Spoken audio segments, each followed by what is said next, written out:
know this. But you're going to see something else flies out of the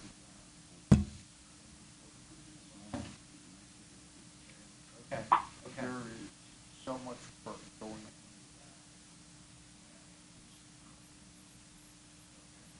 Right. Yes. Morning, Mark. How are you? Having a lot of fun.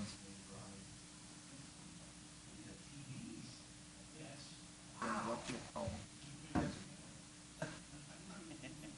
Should be. Neil, we want you to focus. Oh, okay. I See, I knew that there was a study, so these are the two there. And I had this one sitting there, and I'm thinking, what happened? I don't know what happened.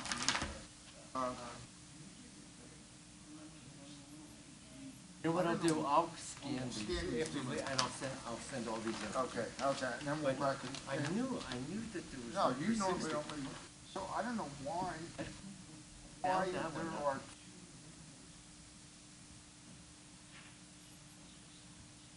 Why is it? Oh, no. We'll figure it out. Yeah. Okay, but it's not a big delta. Oh, no. It's like No. $100. And I'm thinking when you said that, I'm like, Okay, right. okay, Yeah. thanks. Okay. Is there anything you said? No, I mean, he rejected. Yeah. Thank you for that. Yeah. There's one See, more back. and then he actually sent me an email. Great. Even breached.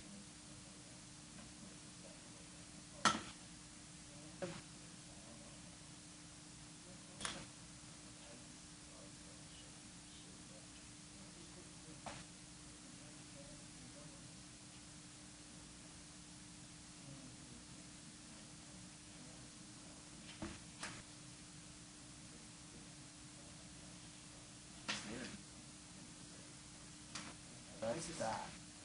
Yeah, and then I'm headed down. awesome. Wednesday. Shelter. Oh, that's disgusting.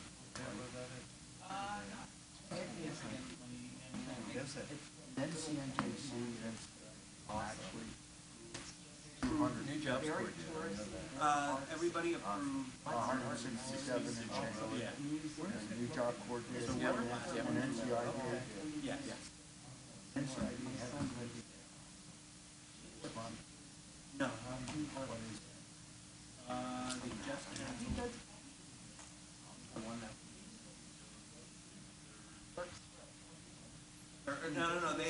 They have 2 meetings scheduled a month. So they usually. I don't.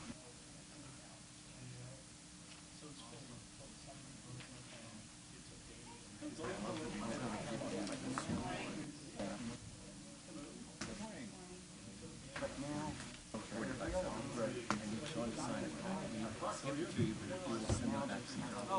Oh, So I have the two you want me to signatures. send all these back to you? No, I made copies of all Yeah, those. it's awesome. You don't want to be paid? and that's what they Prefers briefcases.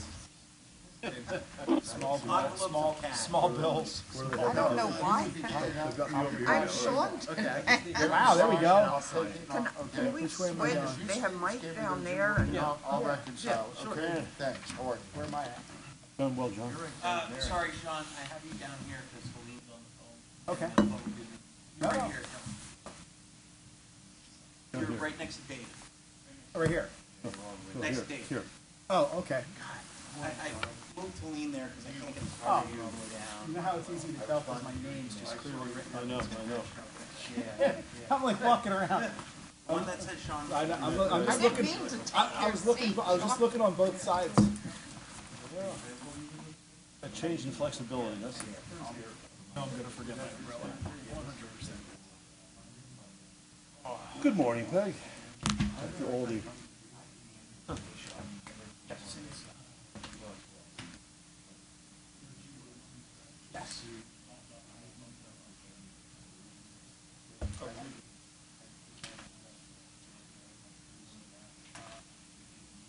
We haven't tapped your phones, have we, Peg? Peg, What? we haven't tapped your phones, have we? Top my phone, no, not that I know of. Council we haven't tapped the phones of council members recently. We've got to be careful, we're recording early.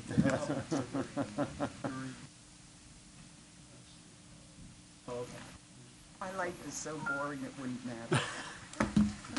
I think we all kind of in I think that. we're all kind of that same Yeah, boat. no, I Yeah, know. yeah.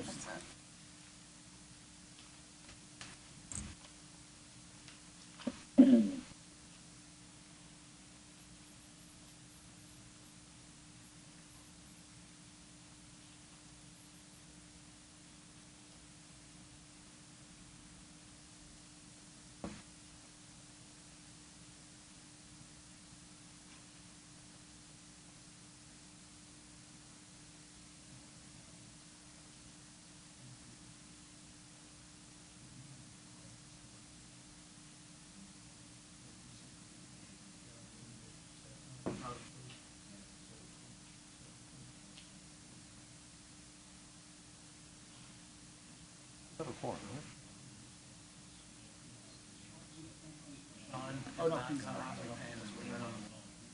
Oh, good, so,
Sorry to keep you waiting, Helene.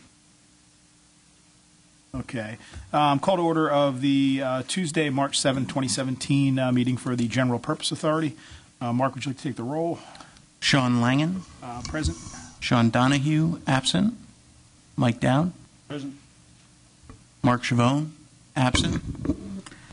Peg Ferraro, Here? Helene Whitaker, Here. Neil Coplin, Present. and Solicitor Lucius. And Northampton County DCED staff attending: Tim Herlinger, Mark Hartney, David Hughes, and Sarah Ortiz. In your packets, you'll have the minutes from our February meeting that was put together and sent to us via email, I believe, as well, by Sarah.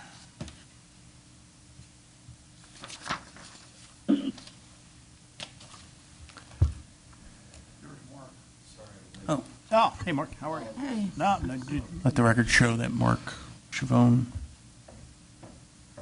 we're on He's present. approval of minutes. You didn't miss anything. I'll make the motion. Motion by Mr. Coplin, Second. second by Mr. Dowd. All those in favor? Aye. Motion carries. Treasurer's report. Dave, you want to give us the 2-minute drill on that? Checking account started out with a balance of $48,124.92.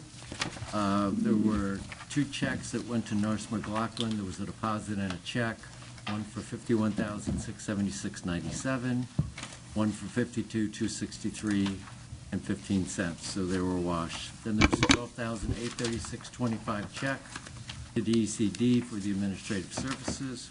Check for $173.60 for the ad for the meetings for this year. $320.42 for Mark relative to expenses.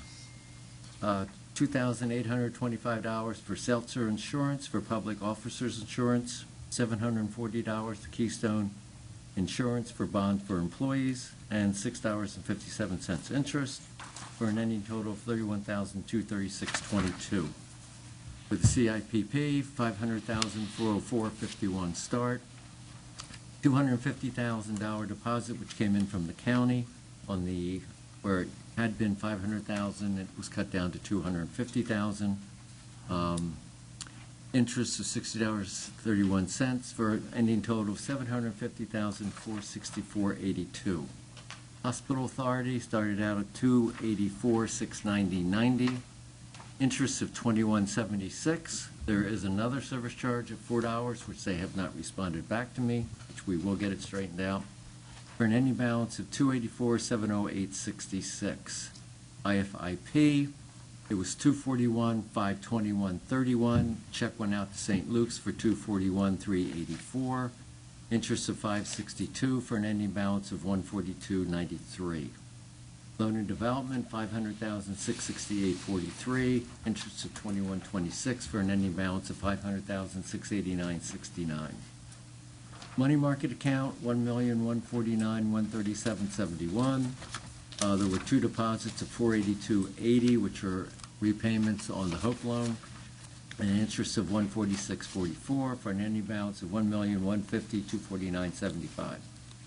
Professional Development started out $37.54.45, earned 48 cents interest for an ending balance of $3,754.93. Okay, good. We have a motion to approve the treasurer's report as presented. So moved. Ms. Ferraro, Second. second Mr. Chavone. All those in favor? Aye. Okay, motion carries. And there are two invoices. They are both from O'Reilly and Company. It's for the 2017 audit. For the first two installments, it ends up to being $5,066. There's actually three installments, each one of $25.33. And we have the first two. And they have started the audit. I met with Debbie Border. She was in last week, right? Yes. Yep. Very good. Yeah, I think motion to approve the, Move to approve the invoices. yeah. Second. Motion, Mr. Dowd, second Mr. Chavone. All those in favor? Aye. Aye. Aye. Motion carries. Public comment, and the rally continues. We're going to jump from old business to new business. We do have Third Street Alliance here to present for a grant request. Lisa, would you like to come up? Thanks.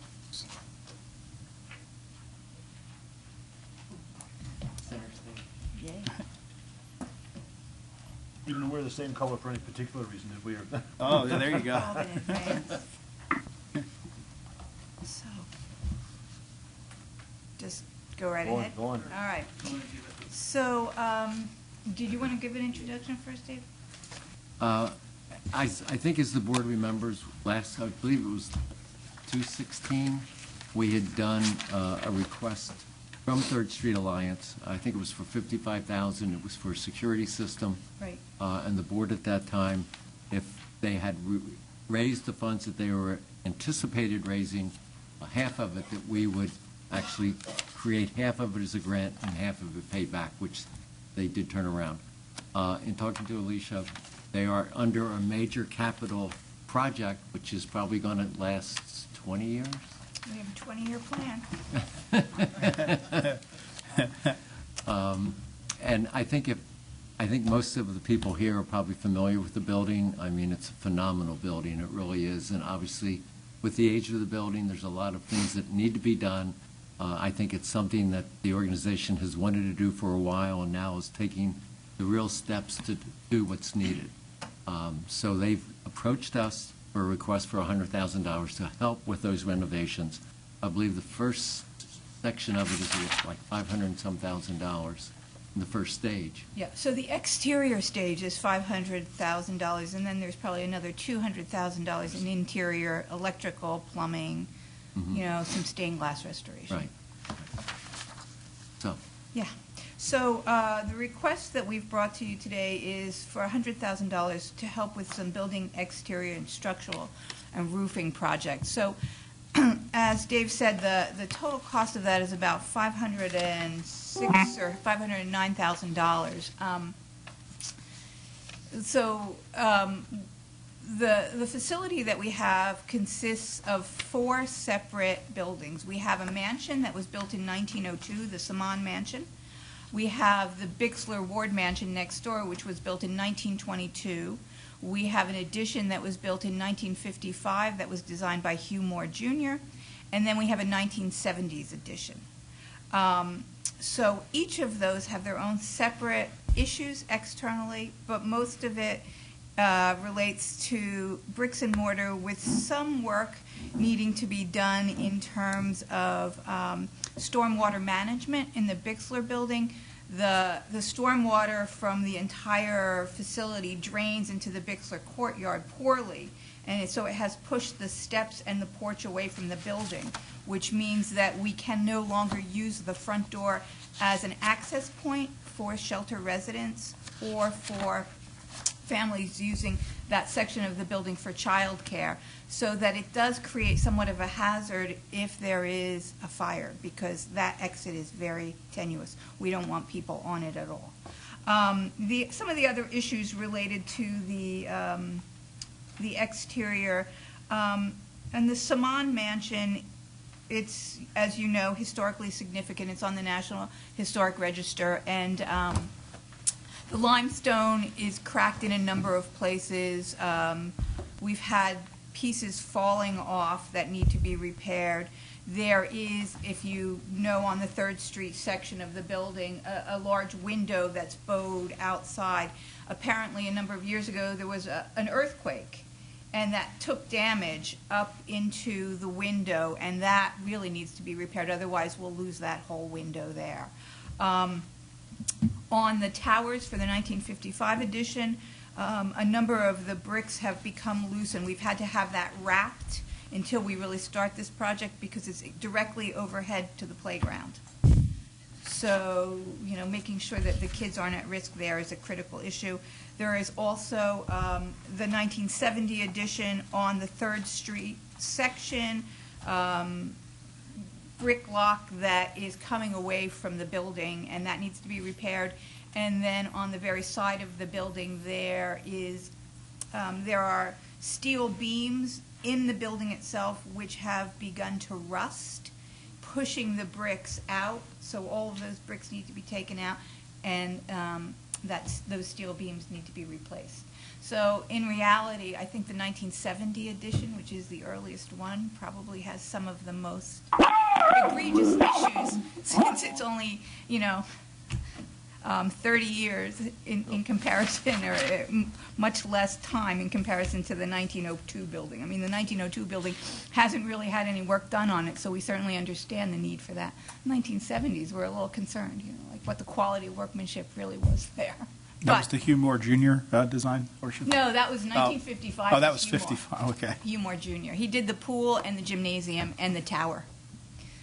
So, so as you know, we use the building for homeless shelters. So we have right now 25 families living with us.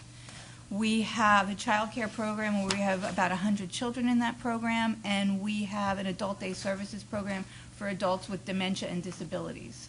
So we have a lot of folks in the building every day, not to mention the general public, and we just really want to make sure the building is safe and secure, and that we preserve, the amazing piece of architecture that we have. I think there's some need for some remediation also. Yeah. So we did get a grant from, or we've been approved for a grant, CBDG grant from the City of Easton for asbestos remediation in the 1955 edition. It's covering about half of that. So, yeah. Can the money that you're requesting from us be leveraged for any other grants, does it help you qualify for Yes, anything else? so Are we there other have buckets just you can go after? submitted a grant to the Pennsylvania Historic Museum Commission, and they require a match, Okay. a full match. So What are you their applying grant for is there? we've asked for $100,000. They're requiring a match of $100,000. We have received a SIP award, and we've received, we haven't received the money, but we've received word from the city that we're getting CBDG funds.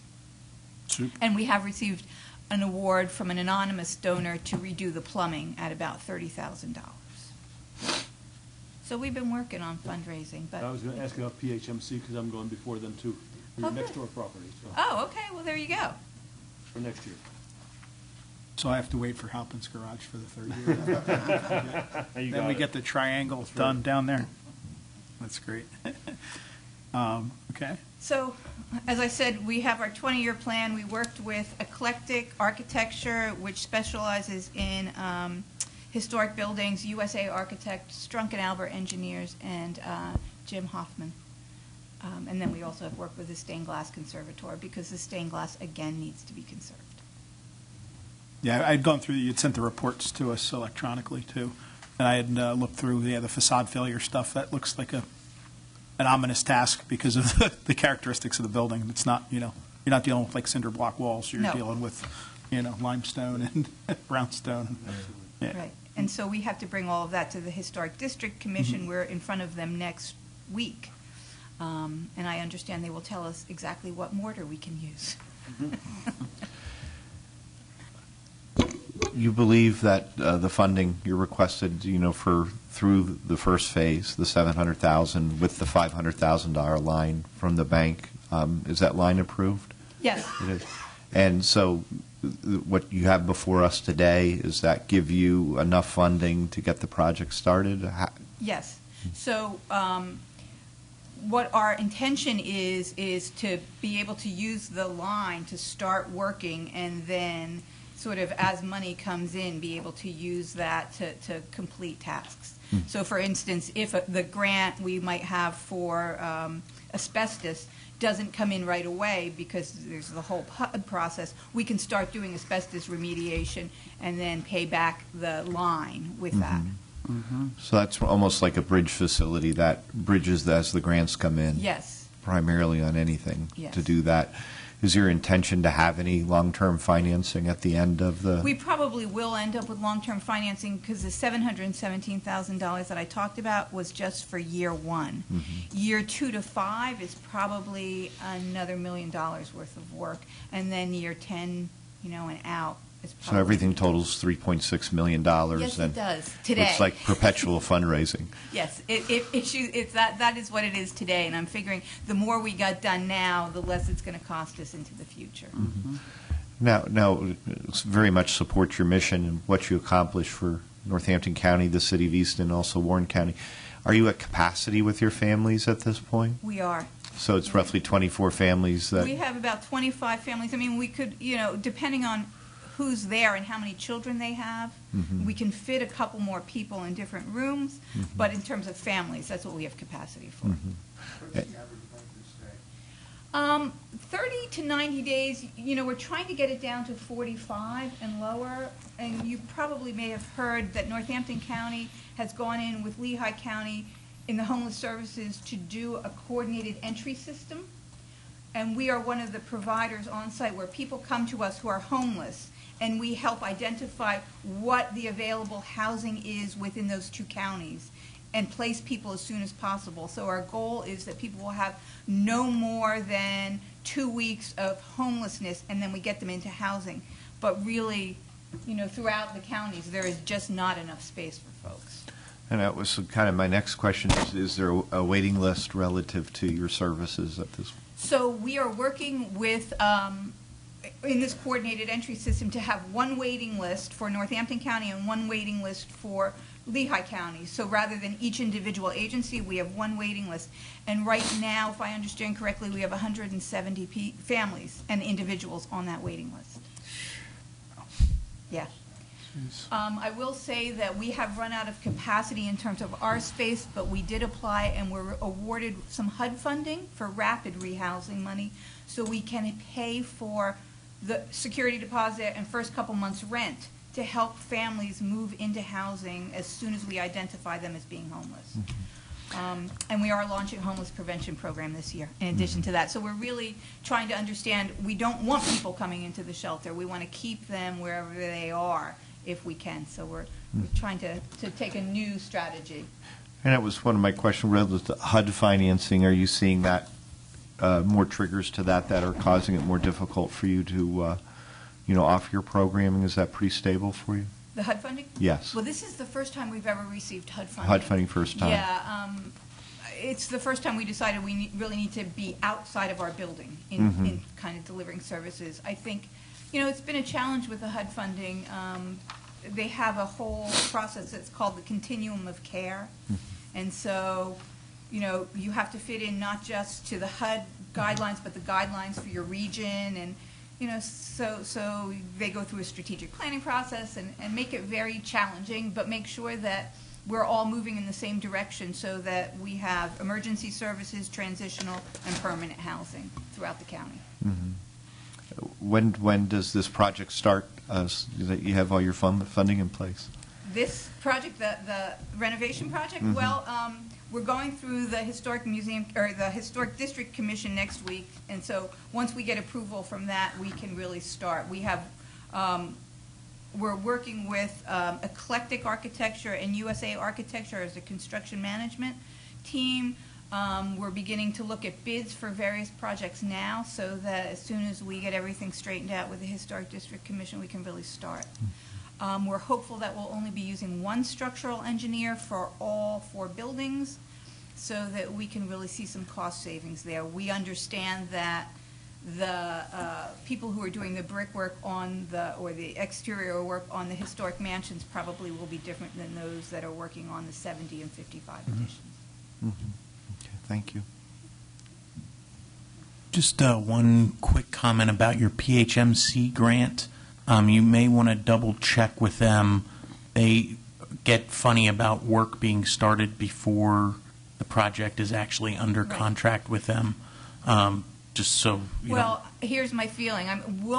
There's so much work that, by the time if we start, I think our first thing is going to be stormwater management. Okay. And that's probably not we have to get that taken care of before we do. We have to get that taken care of first. So my guess is at some point in time, we'll have plenty of things for them to fund. We've talked often about the homeless problem in Easton and Northampton County, and the 170 families, it begins to look in some respect at the tip of the iceberg of the number of people who are homeless. We look at the folks who have set up their temporary villages, remarkably across the street from the shelter is kind of remarkable. Do we have any idea what that number is? Any estimates of? In that village right now? Well, I mean, just in general, homeless and. So in the Lehigh Valley, I think we've identified in the Greater Valley about 26,000 individuals. Not 26,000, I'm sorry, 2,600. Yeah. I apologize. Holy cow. Yeah. I know. 2,600. But the one challenge that we're having is youth. Because the homeless youth challenge is hard to document because they're not coming in for service necessarily, and they're doing what they call couch hopping. Yeah. So they're staying with friends. They might stay in a hotel one night. They're going to stay in somebody's car. But we haven't really been able to document. We did an outreach last spring, and we're doing another one with Valley Youth House. But they tend to have their encampments in very different places, so more rural. So we found encampments in the Slate Belt, in Walnut Port, and a couple other places, which were kind of surprising. Yeah. You have an endowment, I see. We do. Which is good. What is that typically used for? Is that more to guarantee programming into the future? Is that restricted, from utilization for different things? Sure. So we have 2 different streams of investments. We have endowed money, which is about $800,000 and change, which we use a portion of the investment income. We pulled either 4 or 5% every year. And in some years, we use it to cover operations, but this past year, we used it to cover capital. And our intention moving forward is it will be used for capital. We also have a set of investments which come from bequests that people don't endow. That's about $1.2, maybe $1.3 million. And we have not drawn that down. We've been trying to grow that so that we can use that into the future as we start doing new programming. We can use investment income. And we just met with the investment advisor to come up with a strategy over 5 years to really grow that so that we can use it as, seed funding for new projects. And that customarily what I've been used to in seeing some of these endowments or some of the investments or the earnings produced from it to help maintain the property on a long-term basis, because you're challenged with like a lot of other not-for-profit organizations that choose to take up residence in historic old buildings that need repair, and I think it's great that we do that. But it also drives up having to the cost to operate at the end of the day. Certainly, and I will say they haven't really had a capital improvement plan in the past, or Third Street Alliance. This is the first time we've really developed one, and the first time that we've really looked at how do we use that investment money to make that happen. I mean, for a number of years, I think, operationally they were reliant on that investment income to cover the cost of operations, and I have a philosophy that if you can't pay for your operations, you're doing something wrong. So we've gotten to the point where we're generating a surplus now for the first time in a number of years, and I think that we'll continue to see that growing so that we're able to really use the investment income on capital. That's what it needs to be for. I just want to congratulate you on a wonderful event Saturday night. Oh, I'm glad you were there. Oh my gosh, the decorations, everything. It was, and the talk by that young woman who had been a resident, pretty impressive. Yeah, there were tears. Yeah, there were tears. Great event. Well, thank you. The decor was so much fun with those Bushkill Park things from the carousel. Yeah. Yeah, we have a wonderful group of volunteers who really throw themselves into it, so it's great. It was fun. Good. We're looking for a motion to... Yeah, I'm going to need to recuse myself. Long before Lisa was working there, my grandmother owned the parking garage across the alley, as you know, near your church. So we've been renting spaces to the YWCA and Third Street Alliance since pretty much, probably 40, well, since the 80s, I'm sure, since they took part there. But the good news is I've seen things firsthand down there as a kid and as an adult, and seeing the people coming out of the building in the morning. And the kids are smiling, and they're going to school with breakfast, and it's just a positive place. So, And I'm their next-door neighbor, and I can testify to the work that's going on there, so it'll be... Sean, I applaud you for using yourself. In my view, you don't have to, but I understand. oh, she sends me a $60 check every month for her parking space. So,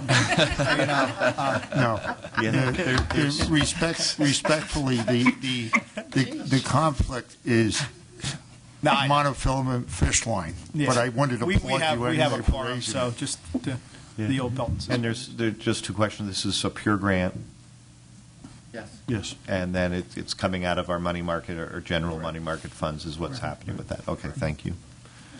I'd like to make the motion then to approve what I believe is being recommended by the staff to give the grant for as requested. Motion, Mr. Copland. Second. Second, Ms. Whitaker.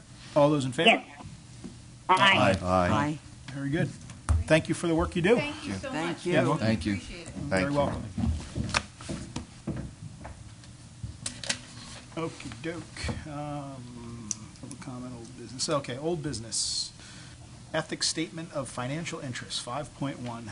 If you haven't Sign them submitted, and get them in. please do so. I think I have most of them, so Okay. Mark turns into a pumpkin on May 1st if you don't get it. that's right. I used to be the biggest scofflaw on that one. Well, then you started putting them in the packet, so I had to fill them out. 5.2, resolution number 2017-02, P3 Bridge Project, project cost account. Yes. You previously approved this, and we had to make a few minor tweaks, and the one of substance is, as the auditors were in doing their review this year, when Nina left, Dave kind of took on the QuickBooks function of that, and so now he's kind of overseeing the accounts, and he's been kind of the signatory on the checks, and the auditor would like to see more separation of duties. So what we're proposing is removing Dave as a signatory, adding myself and Tim as a backup. That we will still need, it'll require a board member to be a signatory, and then one of the staff, or 2 board members. Okay. Yeah, and I was contacted by our auditors on that, and, we definitely want to be in compliance and following every, applicable guideline we can follow. So, yeah, I think that's a good, not that we don't trust Dave to not just pack up a large box of money and move to Belize, but, I got to get the money out of it in my retirement as best I can. Okay. John, did you review the resolution? Actually, Mark and I talked about this. This is the one, these are the 2 account resolutions, right, Mark? Sean, I wrote both of the resolutions, and then the tweaks, I made some tweaks, and then Okay. Mark discussed me specifically the tweak he just mentioned, and I was fine with him adjusting the language. We went over it on the telephone, so yes, a little long-winded, but I reviewed them, and I totally agree with what Mark said. We're good. As long as there's 1 board member with 1 designee, we're good, in my view.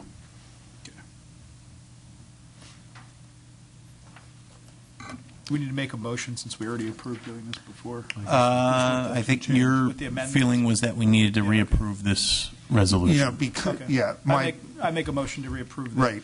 Thank you. resolution with the amendments that were Second. done. Seconded by Mr. Dowd. All those in favor? Aye. Aye. And just to be clear, there are going to be 2 accounts for, That's the next that's next resolution. one? Okay, thanks. So 6.1 is a cost account, a P3 cost account for the insurance only, and basically it's the same resolution that you passed previously with Tim and myself as designees and the board. We wanted to, when I say we, I'm talking about everybody involved, I guess. If you recall, the recommendation was made and you approved procurement of general liability insurance in connection with the P3 project. And a lot of work was done, the policy's in place, the premium has been paid by the county.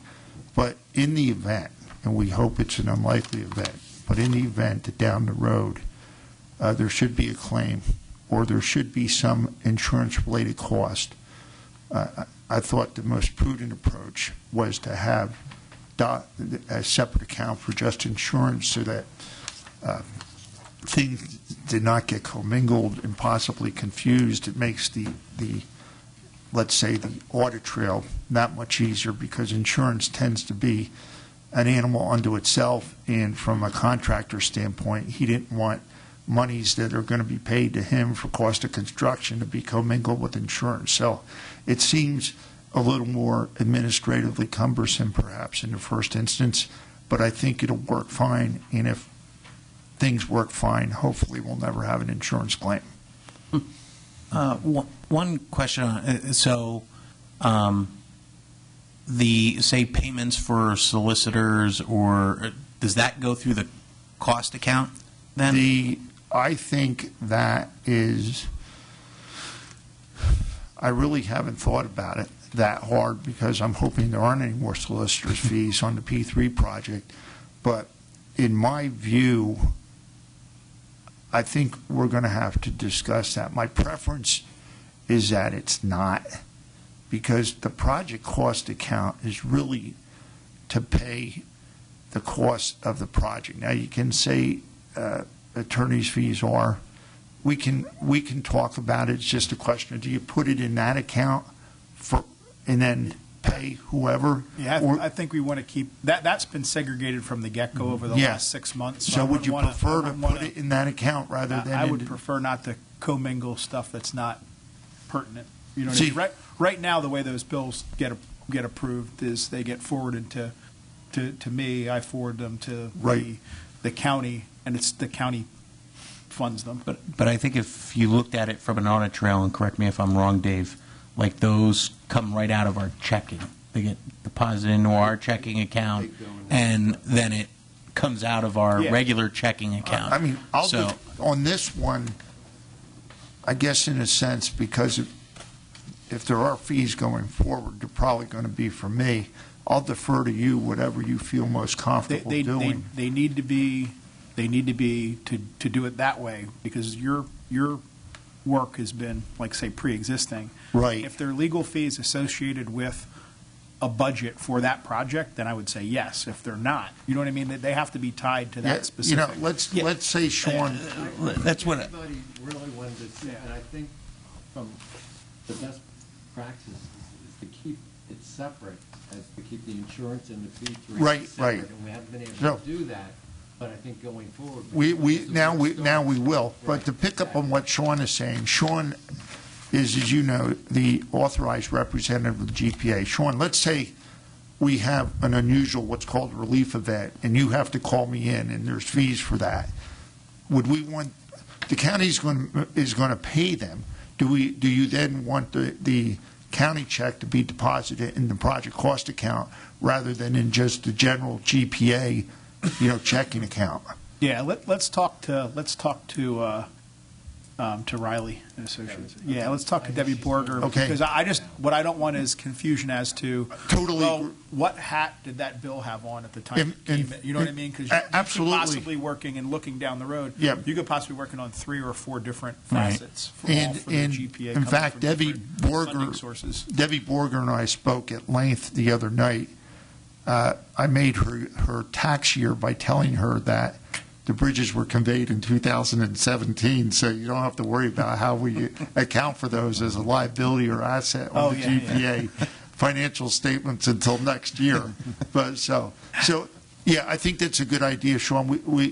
I'm not saying this to be funny. We want transparency. We want to be able to track the cost appropriately. Just so everybody knows, in talking to Debbie, what we have done is we've actually created P3 expenses and revenue. Good, okay. So everything is identified as P3 And I will related. tell you that that if John Brown were here and he heard that, he'd say, kudos to you. Okay, really. And I don't say that lightly. He really would. Because what he's trying to do, I think, is with this bridge project and now with the prison is kind of, okay, if I can push this down into kind of discrete management sectors, it just makes things a little bit, he thinks, better all the way around. So I think we're looking for a motion to approve 2017-03 for the insurance cost account. All right, so moved. Moved by Mr. Dowd, Second. second Mr. Chavone. All those in favor? Aye. And Mark or Dave, you'll follow up with Debbie or Riley on Yes. how we best We handle. also have to go back to Lafayette Ambassador now and get new signature cards. Got it. But I need Okay. resolution. Okay, great. Thank you. John, the P3. Just so, oh, I'm sorry. I was at a meeting yesterday with Airport Authority, also looking at the East Allen Township project. I'm aware. And the Bullhead Road, I guess, is I'm going to aware. be added to that P3 project. Mike, I don't know how much to, I'm beginning to wonder who knows what when, okay? Okay. In the spirit of this is a public meeting, but nobody's here, I can tell you I've met with Becky You are being Bradley. recorded. I know. Okay. I I have met, or at the request of Becky Bradley, on P3 matters, and I'll leave it go generally all like right. that, okay? Other than, and I'll add that because the airport, last time I checked, is a transportation facility, Yep. I think there's still no debate over that, right? Right. It is eligible for some sort of P3 All right. project if the Airport Authority Board was so inclined. And you know my view, anything I can do to help that board show up, give a seminar, whatever. In fact, John Brown and I and others did that before the entire LVPG Right. Okay. commission a few weeks ago.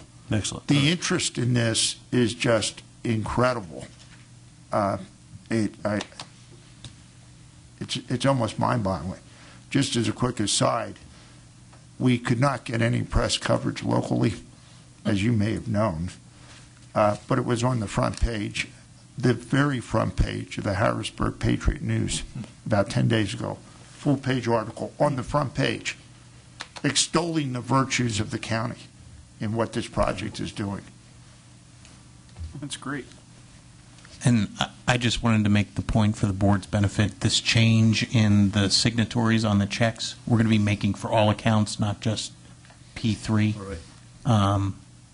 So, Yeah, based on the accounting. Yeah. right. Yep. So we bring a new pen and with lots of ink and we Yep.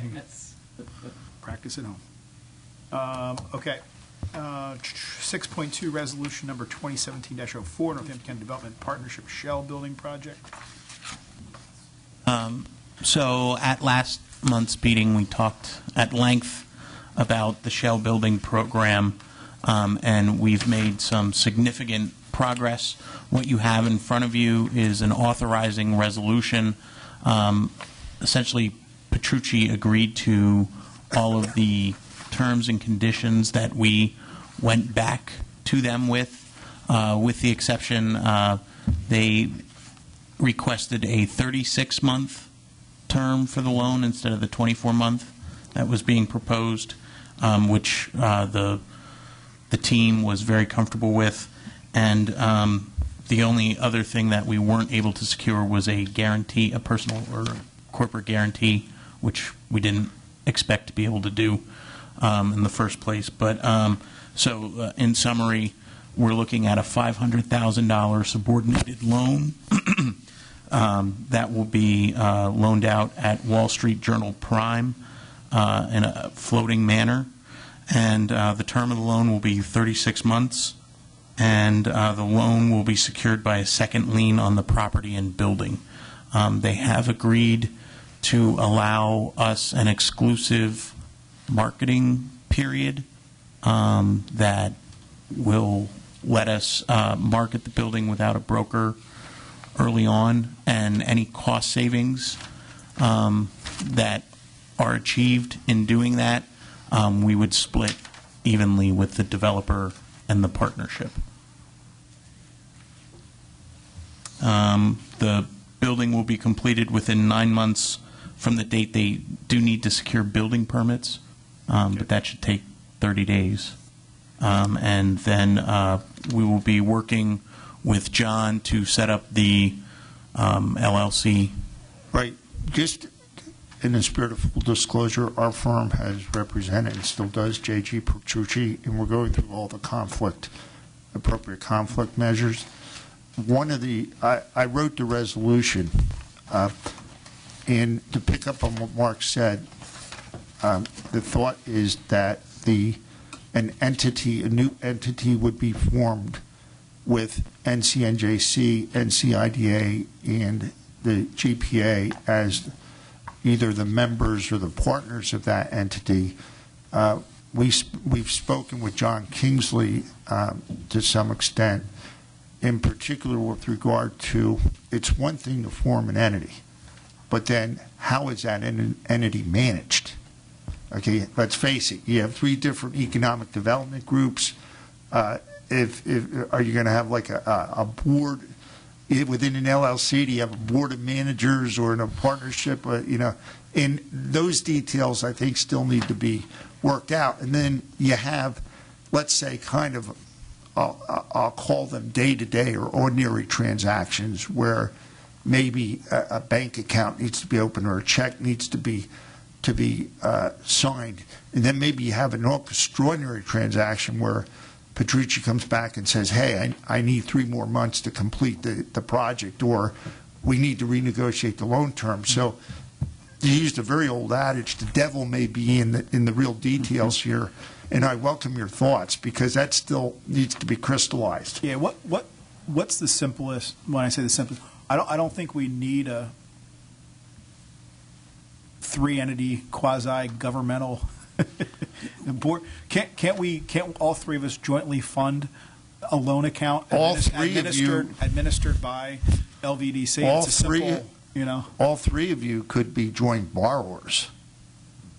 Okay, Do a syndication. but it still begs the question of how is, I mean, when you look at this, it's a shell building with a loan, and I think it still begs questions of who calls the shots, to put it in simple English. Yeah, and how to the point of those questions, John, are you contemplating, I mean, I liken this to more of a loan participation or a syndication to a degree. But then who would be the lead lender? Who's going to be the lead See, organization that, Neil, at this point, there's different thoughts. So I'm raising it precisely. Your comments are excellent. It's nice for 3 parties to each kick in $167,000 and change, but it doesn't become then on autopilot for the rest of the loan and for the construction of the building.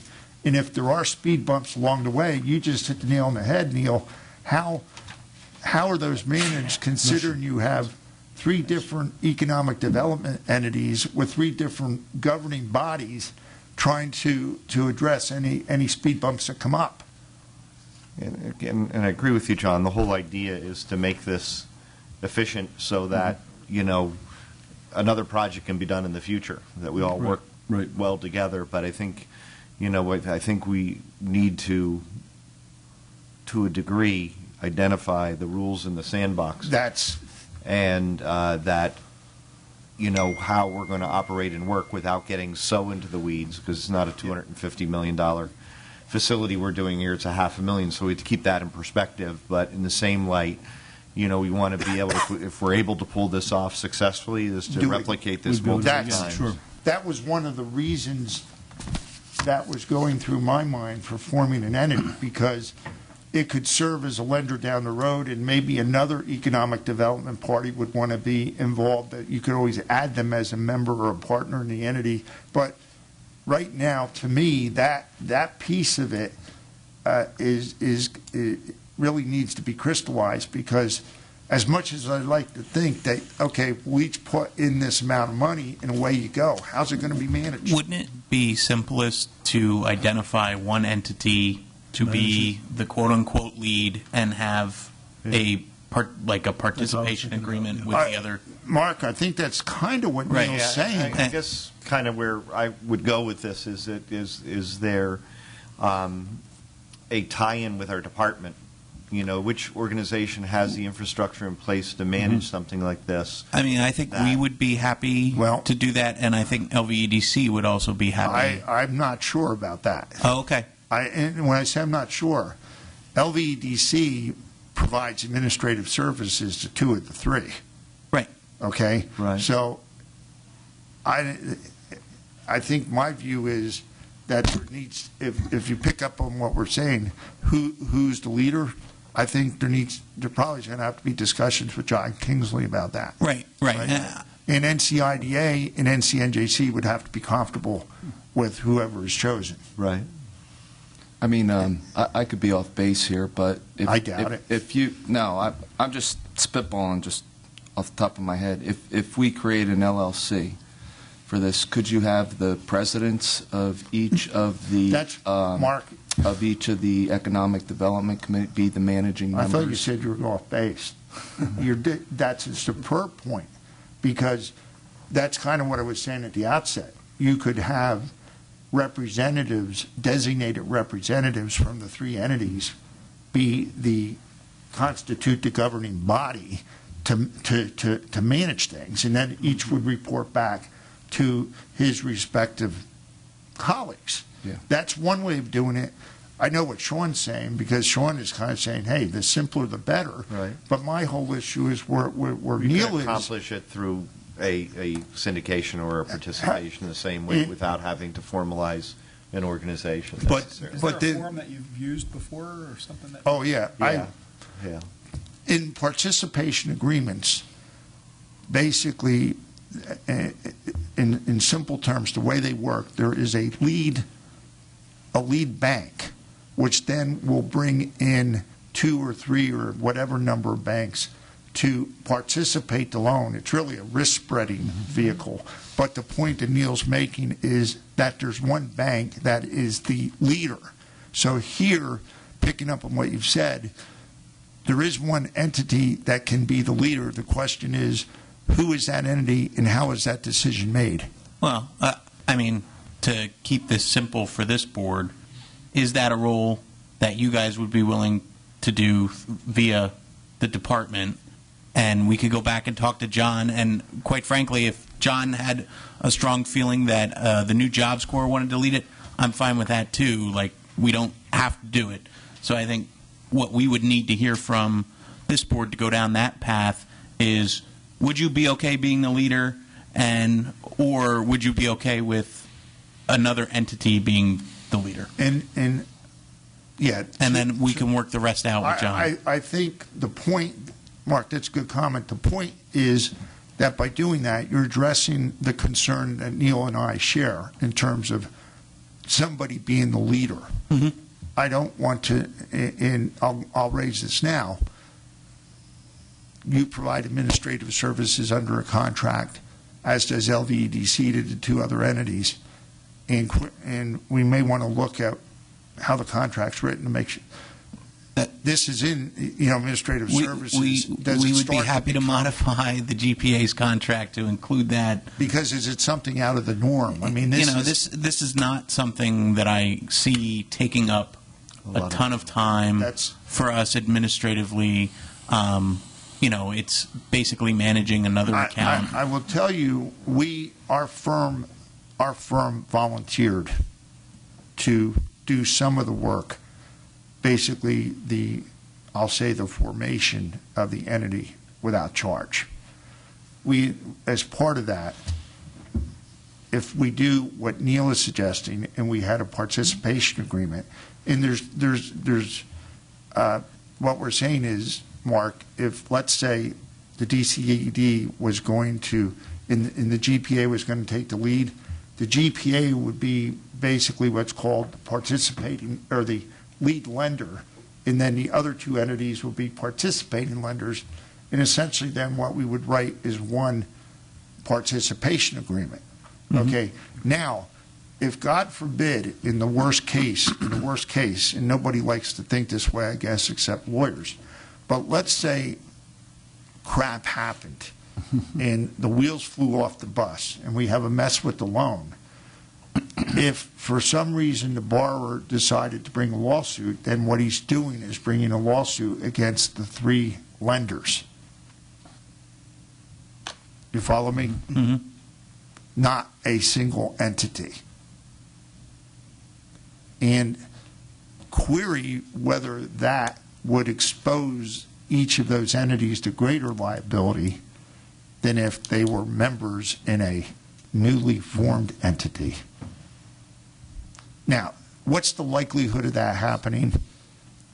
I guess it's like that Geico commercial, when pigs can fly, right? And the pig's in the airline seat. But I'm being humorous, but it's food for thought. But and if you agree, I'm happy to, Mark, sit down with you and John, all without charge, and go through these details, and we can come back and make a recommendation to the board. But what I'm hearing is there's absolutely no disagreement that somebody needs to be the leader. It's just what's the best vehicle to accomplish that.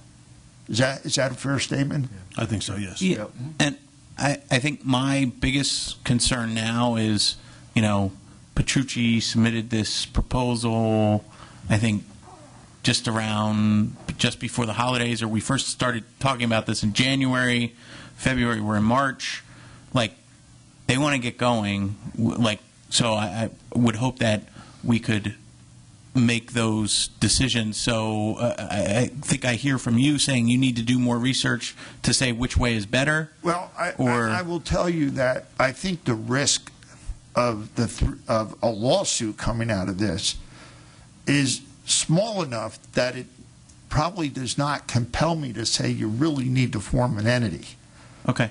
The logic behind forming an entity, though, was for some liability protection and also to address how the project is managed. Not only this project, but, as Neil said, hopefully other projects. I anticipate doing multiple projects like this. That's the intent. And that's kind of what prompted my comments at the outset that caused me to lean to think about forming an entity. But I'm not totally wedded to that. But I think, Mark, what we may want to do is kind of like some subcommittee work, meet with John Kingsley, drill down on the details, see who wants to do this, and then make we can report back to the board. And to form an entity is not something that's going to take a lot of time if that's the way to go. And to do a participation agreement is not going to take a lot of time either. I mean, I'm hoping that we can have this stuff finalized by next month, that if there is any final actions that the boards need to take, that we're in a position to take them by next month, because, we're getting into construction season. They're going to want to get going. Well, in the separate part of this, then, are the loan documents, because there's going to be a loan agreement, a promissory note, a subordinated mortgage. Exactly. I don't know if Petrucci's prime lender is going to want an intercreditor agreement. I don't know those details yet. Right. But my point is, I want to get to the point where we can do all that. My recommendation is that we try to find a way to meet with John Kingsley ASAP. Okay. Either we do a breakfast, lunch, you a working meeting, you want to meet here. Okay. I'll follow your lead on that. And then I agree with you. I'd like to come back to this board in April with here's what's been decided and why. But the sense that I get from this board, you don't care if you're the leader or if you're a participant in this partnership. I don't think so. Yeah, Okay. you could have the other three entities, the two other development authorities and LVDC all say, no, we don't want anything to do with it. Great, you want to do the heavy lifting, go for it. So, Okay. Or if somebody is compelling and they absolutely want control, God bless them. And I think More work for them. the key thing is we have to have a structure and process in place that takes into consideration whether it's a lead or a participant in it, that, it's going to be a smooth way of operating. And as far as forming an entity versus going through existing structures, do you have any strong feelings? As long as we follow a template of what Yeah. Neil's Again, saying, a the only syndication thing that agreement of some kind. I appreciate John's comments relative to liability and should cause some analysis around that. The comment will be is again, if you put this template in place, the potential is to do it with other organizations and other authorities, so that once you have it, you plug it in, and if it's not problematic to have multiple entities if we go with different partners in the future, Right. versus just doing it a participation, those are the considerations. I'll look at the liability exposure issue a little bit more, and unless I feel compelled to do it that way, and if I do, then Mark's comments, again, were not off base. They were right on the money. So let me do a little more cultivation, but I think what I'm hearing is that we're in violent agreement. There we go. Okay. It's no different than even the Rising Tide Loan Fund. It's like us placing funds. Yeah, it's into just a that fund that's then three used of them, it's just that three entities Yeah. are aligning Right. at the same time.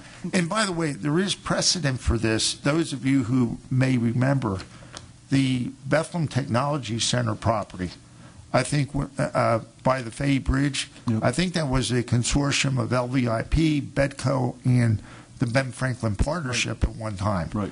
And I don't believe an entity was formed, but I will tell you that things didn't always work smoothly there because I don't believe they ever crystallized the leadership like you're talking now. So I guess we are looking for a motion on resolution number 2017-4, which basically approves the commitment to the shell building project. I have to abstain. I think it approves it in concept contingent upon getting a Legal structure. And what structure in place. while I made the resolution broad, all documents can be, this may be one where in April, Mark, we want to have a subsequent resolution which talks about specifics Right. so that there's nothing really left open, and kind of tying into what Mike said. And I think that actually makes sense. Okay. How's that sound? Right. Sounds good to me. Okay. Was there a motion made? I thought I'll there make was. that motion. I'll second. Motion by Mr. Dowd, second Mr. Chavone. All those in favor? Aye. Okay. Sean, And Mr. I have to leave, but two quick things. I Yeah. hope you don't mind. Sean, did you want to mention anything about our conversation on Easton Hospital? Yeah, I mean, that's fine. As some of you know, Easton Hospital was sold again. And Sean reached out to me last week and asked if the GPA would be precluded from making a bond issuance if the hospital were so inclined down the road, even though it's a for-profit as opposed to a not. I could not find anything in the GPA bylaws that precludes it from doing a bond issuance for a for-profit hospital if that issue ever came up. Yeah, my thinking was, you have a financially kind of insolvent hospital that's like leaving the market. You have a new company coming in, and so they know what's available. I to mean, them. if think somebody you get on the knows front end somebody of in the that. hospital and wants to raise it, what I'm saying is go ahead and raise it. Yeah. That's a good idea. Other thing, Mark, I don't know if this is premature, Dave, but Lafayette College, Yeah, so we received a call this week from Lafayette College. They are looking to do a $150 million issuance. I think 70,000 is refinancing and 80,000 $80 million. is 80 million. Sorry, thank you. Is They spent it on lunch at the board meeting. 80 million would be a new issuance. So we're targeting next month for an inducement resolution. But Did they give you know, any background on it, or you're saying that's going to be that we did not get into specifics on what okay? their with new money, I suspect that is going to be for physical facilities. Yeah, I was just wondering if The it new was in dorm the project. I think it's their dorm project. Is that your dorm? Dorm? They're talking about building several Yeah, dorms. They're having a lot of difficulty with that. With housing? Considering- Well, the area where they're doing it is in the transition. I just know this from the area, and I'm looking at stuff there. But the transitional zone they're proposing it in, it doesn't fit Doesn't anything. work. Yeah, it's all self-created Okay. hardship. So, So, it may be just- that density, just maybe somewhere else. I think. And Mark, if you hear really of a nailed kickoff session or who bond counsel Yep. is or whatever, let me know. And then I can work with him on the inducement resolution because I think you had mentioned they want to actually close this in May, right? Yes. Which, I mean, we're at March 7th. That's not a lot of time. Right. Because we have to do a TEFRA and advertise it. So, I mean. They want to close it May 29. We'll be on the fast track. Right. They always pick the day before a holiday weekend, don't they? Always. Thank you. So Always a pleasure. Your comments are dead now. Yeah, but I see where that makes a lot more sense in this. Yeah, I just want to see it managed the right way. Just- End up becoming a bumper car situation. It should be on. Dorms are on campus. Thank you, ladies and gentlemen. thank you. See you, John. 7.0 staff report. Yeah, just one update, and this actually kind of ties into the shell building discussion. We've been working, Northampton County and LVEDC are going to be partnering with LVIP on a grant submission to BB&T. They're looking to give away about $1.5 million through the Lehigh Valley Community Foundation for economic development, entrepreneurship, and technology programs. So we're essentially proposing with LVIP as a partner a tech center for that would basically be a shell building geared towards small manufacturers. And what we've said in that is that we would want them to come back to the Northampton County Development Partnership and pitch their idea that the partnership may be interested in investing in that. So that looks like it could be shell building project number 2 going forward. So I just wanted to put that on your radar in case you hear anything about it. Okay. Sounds interesting. Next meeting, Tuesday, April 4th, 2016. Just- I'm sorry. Ken. Just one other update so everyone is aware. Is this about beer? No, I wish it was. I can make it about beer. I inquired Talking about the beer, brewery. we did close the loan for Kerrigan on the brew pub. We closed it last week for $50,000. So they're in the process of starting everything, ordering their equipment. I did go back to Southern Cross relative to the board's decision to retain exactly the commitment you have made, and it was turned down. They felt as though the 10% was just was excessive in a rate in this marketplace. So I said I would pass that on. There was one other resolution that I believe you talked to Debbie about Yes. Oh, I'm sorry. relative to the P3 project and work that the auditor will need to do in addition to what they're already doing relative to the audit. Yeah, she identified a couple areas, things that they need to do to kind of make sure we're in compliance. Any of our costs for this stuff is then passed back through directly to the county on county executive side of the ledger. So Thank you, Mike. I just basically I met with her last week when she was in meeting with Dave and said, hey, just get us a scope of both facets of work. So.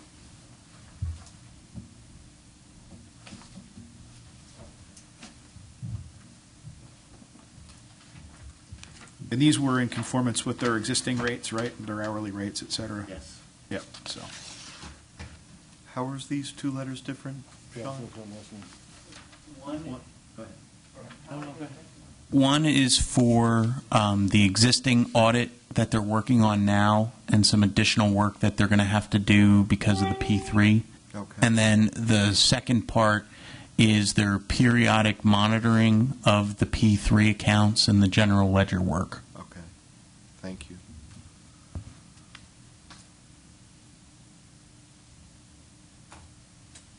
We did ask them to put some type of cap in so that, it wasn't unlimited, which they did, and anything above a certain figure will have to go back to the board. Okay.